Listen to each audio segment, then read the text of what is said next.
As we have just witnessed, the beautiful replica was covered by palm leaves, symbolizing the UAE, which has long served as a source of shade, shelter and sustenance in the desert.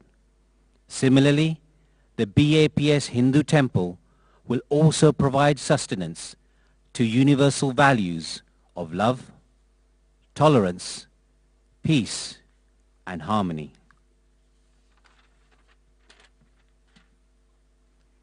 Our beloved Prime Minister's wish is to fulfill the hopes and dreams of Indians all over the world. He has established himself as a visionary leader through his inherent passion to tap into the immense potential of India. While his eyes are focused on the stars, his feet are firmly on the ground. He has endeared himself to young and old, both in India and overseas, and he has shown tremendous care. और प्रधानमंत्री मोदी ने आपको बता दें अभी video conferencing के जरिए remote control के जरिए अबू धाबी के पहले मंदिर का शिलान्यास कर दिया है, जिसकी तस्वीरें हमने आपको दिखाई। अबू धाबी में ये मंदिर का निर्माण होने जा रहा है, जिसका प्रस्ताव खुद प्रधानमंत्री नरेंद्र मोदी ने 2015 में अपनी यूएई यात्रा के दौरान दिया था। ये मंदिर भगवान कृष्ण और भगवान शंकर का होगा। स्वामीनारायण संस्था को इस मंदिर के निर्माण और प्रबंधन का जिम्मा दिया गया है। आपको बता दें यूएई में बनने वाला ये दूसरा और अबू धाबी में बनने वाला ये पहला मंदिर है।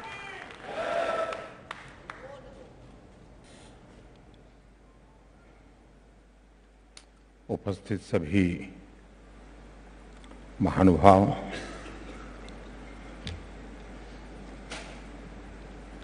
मेरे लिए बड़े सौभाग्य की बात है कि मुझे फिर एक बार आप सबके दर्शन करने का अवसर मिला है।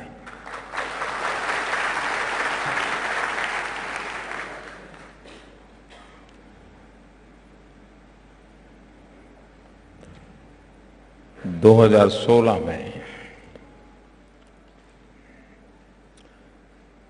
His highness crown prince of Abu Dhabi Bharat आए थे।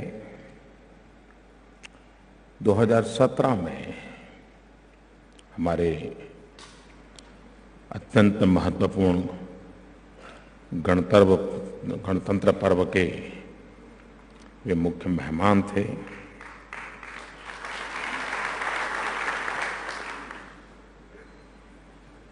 शायद कई दशकों के बाद भारत का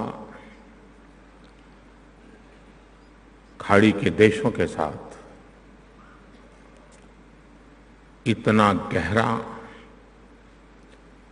इतना व्यापक और इतना वाइब्रेंट नाता बना है।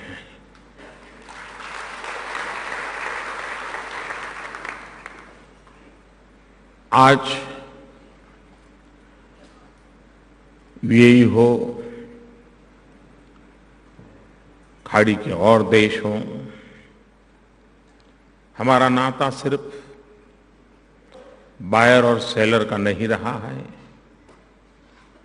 एक पार्टनरशिप का बना है।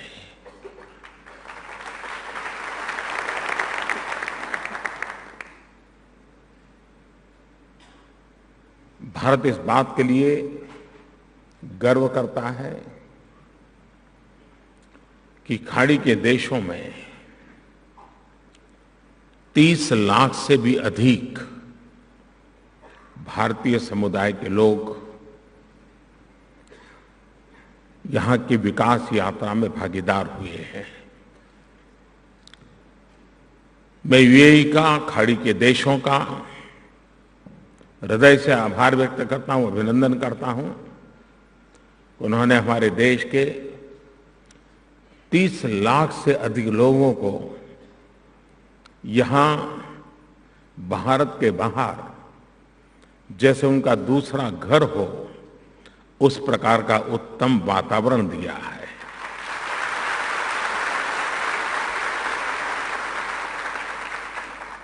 भारतीय समुदाय ने भी इसे अपना ही घर मान करके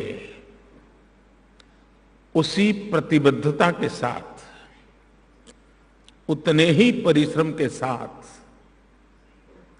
यहां के लोगों के सपनों को साकार करने के लिए अपने सपनों को भी यहां बोया है।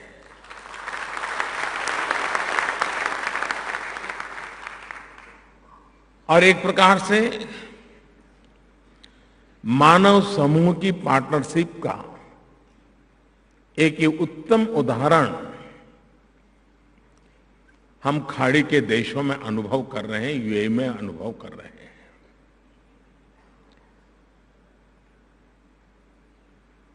बहुत लोगों को जब आश्चर्य हुआ कि हिज हाइनेस क्राउन प्रिंस ने, जब मैं पिछली बार आया तब अबू धाबी में मंदिर बनाने की बात को आगे बढ़ाया। मैं हिज हाइनेस क्राउन प्रिंस का सभी 125 करोड़ हिंदुस्तानियों की तरफ से हृदय से आभार व्यक्त करना चाहता हूं।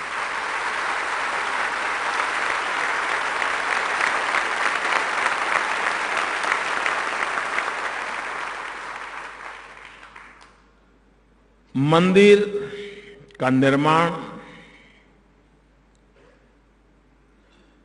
और वो भी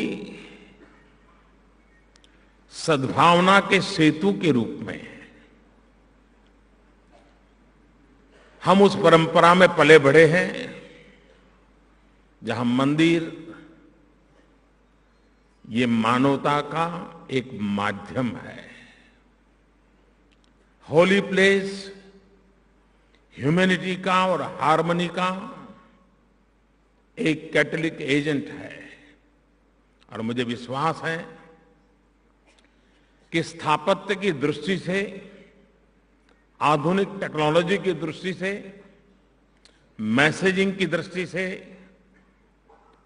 ये मंदिर अपने आप में एक अनोखा तो होगा ही होगा, लेकिन विश्व समुदाय को वसुधैव कुटुंबकम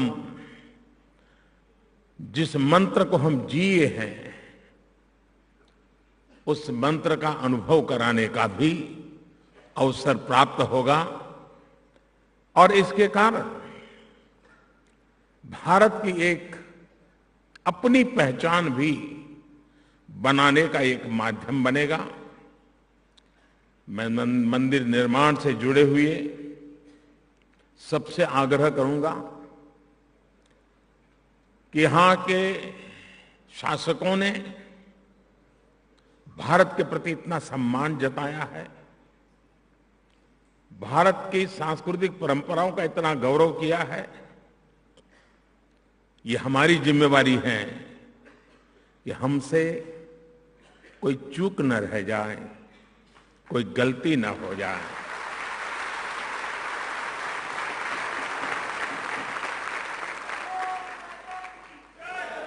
मानवता के उदात्त आदर्शों और विचारों को कहीं कोई खरोच ना आ जाए, इसकी जिम्मेवारी इस मंदिर निर्माण से जुड़े हुए और मंदिर से जुड़ने वाले भावी भक्तों के लिए भी एक बहुत बड़ी अनिवार्य रहेगी, ऐसा मेरी आप सबसे अपेक्षा है। आज देश विकास की नई ऊंचाइयों को पार कर रहा है। ये भारत के लिए सम्मान का विषय है कि आज एक विश्व स्तर की समिट में भारत को विशेष सम्मान दिया गया है। मुझे वहां संबोधन करके लिए निमंत्रण मिला है। यहां आप लोगों के लिए भारत की जानकारी पाना मुश्किल नहीं है। अगर मैं 2 चीज बोलूंगा तो आप 10 चीजें बताएंगे, इतनी आपको भारत की जानकारी है। और एक प्रकार से यहां पर लघु भारत बसता है। हिंदुस्तान का कोई कोना ऐसा नहीं होगा कि जिसका प्रतिनिधित्व यहां नहीं होगा। और इसलिए भारत किस तेजी से बदल रहा है, 125 करोड़ भारतीय अपने सपनों को पूरा करने के लिए किस आत्मविश्वास के साथ आगे बढ़ रहे हैं, ये आप भली भांति अनुभव कर सकते हैं।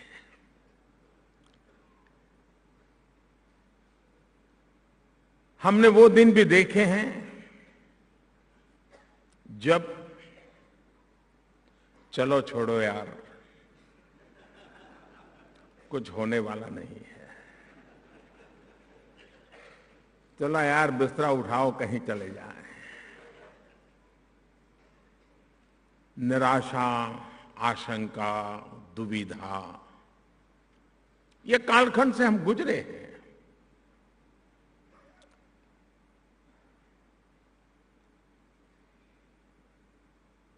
एक समय था जब देश में से आम आदमी एक सवाल पूछता था, ये संभव है क्या, ये होगा क्या, क्या हमारे भी हो सकता है क्या। ऐसे ही सवालों में सामान्य मानवी उलझा था और वहां से चलते चलते 4 साल के भीतर भीतर देश यहां पहुंचा है कि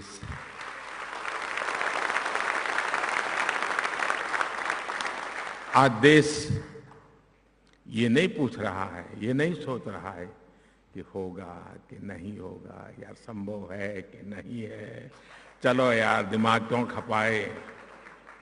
उस मनस्थिति से आज मनस्थिति यहां पहुंची है, मोदी जी बताओ कब होगा।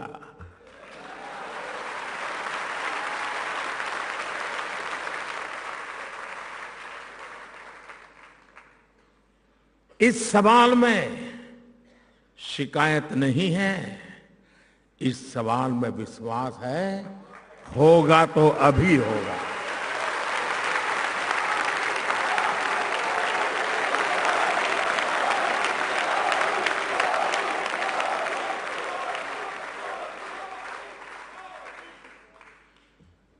दो 2014 में वैश्विक स्तर पर ईज ऑफ डूइंग बिजनेस हम 142 नंबर पे खड़े थे, यानी पीछे से गिने तो बहुत सरल हो जाएगा, आगे से गिने तो बहुत देर लग जाएगी। दुनिया में कभी किसी देश ने इतने कम समय में ईज ऑफ डूइंग बिजनेस में वर्ल्ड बैंक के रिपोर्ट के अनुसार 42 क्रम जंप लगा करके 100 पर पहुंच गया।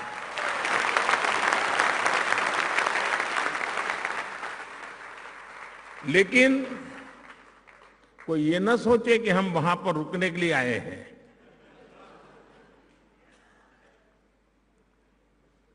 हम और अधिक ऊपर जाना चाहते हैं और इसके लिए जहां नीतिगत परिवर्तन करना होगा, जहां रणनीति में परिवर्तन करना होगा, जहां इंप्लीमेंटेशन के रोड मैप में परिवर्तन करना होगा, जहां संसाधनों की प्रक्रियाओं में परिवर्तन करना होगा, जो भी आवश्यक होगा उन कदमों को उठाते उठाते हुए भारत को जितना हो सके उतना जल्दी ग्लोबल बेंचमार्क की बराबरी में लाना है।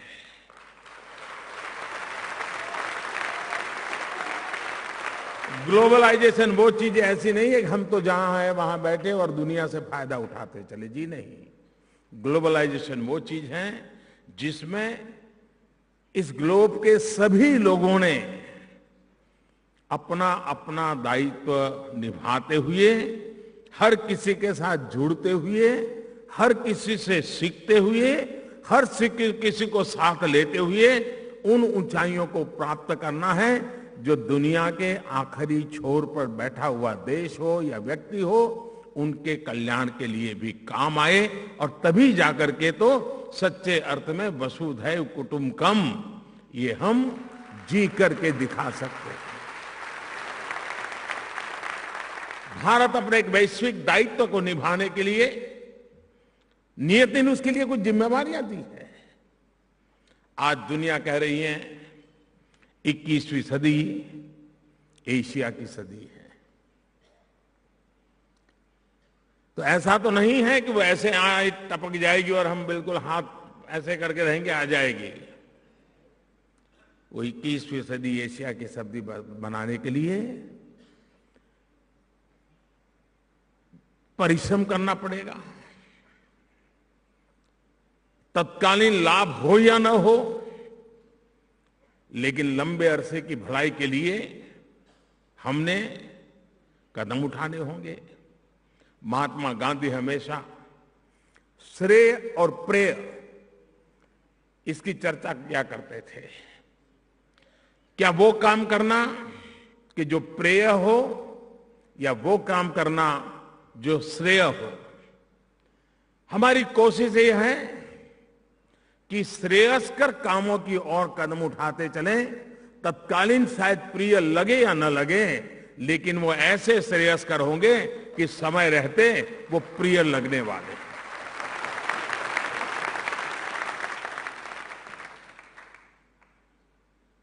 कुछ सामर्थ्यवान लोग होते हैं, उनको कोई भी कदम तुरंत प्रिय लगता है।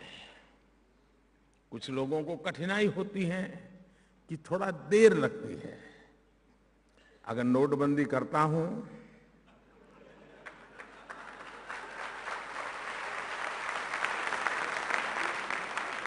तो देश का गरीब तबका उसको तुरंत समझ आता है सही दिशा का मजबूत कदम है। लेकिन जिसकी रात की नींद चली गई हो, वो 2 साल के बाद भी अभी भी रो रहा है। 7 साल से जीएसटी कानून होगा नहीं होगा चल रहा था, हो गया। अब ये सही है कि हम भी एक मकान में रहते हैं सालों से और दूसरे मकान में जाएं। रात को बड़ी खुशी है, आनंद है, बढ़िया मकान नया बनाया है। लेकिन जब सुबह नींद से उठते हैं तो आदतन मजबूरन बाईं ओर बाथरूम समझ करके वहीं चले जाते तो दीवार से टकरा जाते हैं। बाद में पता चलता है तो नया घर है, यहां तो बाथरूम राइट साइड पे है। ये सबका अनुभव है कि नहीं है? अगर एक इंसान की जिंदगी में भी बदलाव से इतनी कठिनाई होती है तो 70 साल पुरानी व्यवस्था हो, एक 125 करोड़ का देश हो, आदतें जहन में हो, 2-2, 3-3 पीढ़ी उसी आदतों में जी हो, उसमें से जब बदलाव लाना है तो कठिनाइयां होती है। लेकिन ये श्रेयस्कर है। महात्मा गांधी ने जो रास्ता दिखाया था वो रास्ता है। और आज इतने कम समय में जीएसटी की कई कठिनाइयों को दूर करते करते आज एक व्यवस्था के तहत स्वीकृति पाकर के आगे बढ़ रहा है, देश बदल रहा है।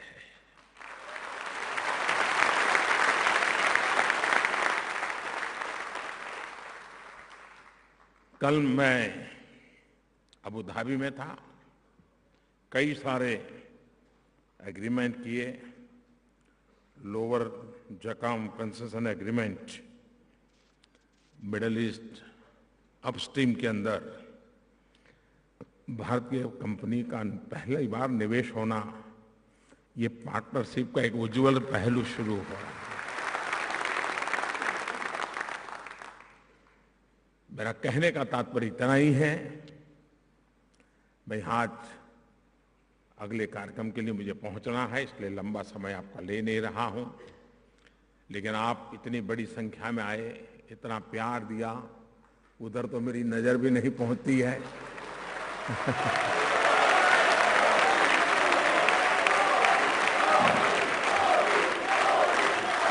मैं आपका हृदय से बहुत बहुत आभारी हूं। ये मेरी टूर बड़ी जेट गति वाली टूर है। मैं करीब 70-80 घंटे कि मैं 5 देशों की यात्रा कर करके वापस लौटने वाला हूं।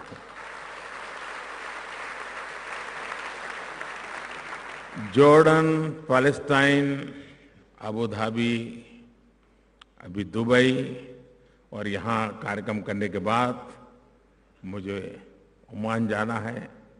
वहाँ भी आज बहुत बड़ी मात्रा में भारतीय जन समुदाय को आज शाम को मुझे उनके भी दर्शन करने का सौभाग्य मिला है। उनको भी कुछ न कुछ बातें बतानी है। लेकिन मैं फिर एक बार आपका हृदय से बहुत बहुत आभार व्यक्त करता हूं और मैं आपको विश्वास दिलाता हूं, जो सपने आप देख रहे हैं, जो सपने आपके स्वजन भारत की धरती पर देख रहे हैं, हम सब मिलकर के समय सीमा से पहले उन सपनों को पूरा करके रहेंगे। ये विश्वास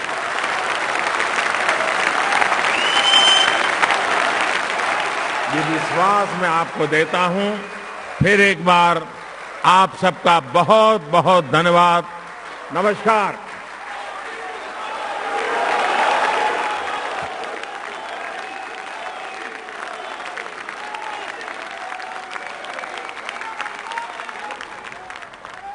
ये है एबीपी न्यूज़, आपको रखे आगे।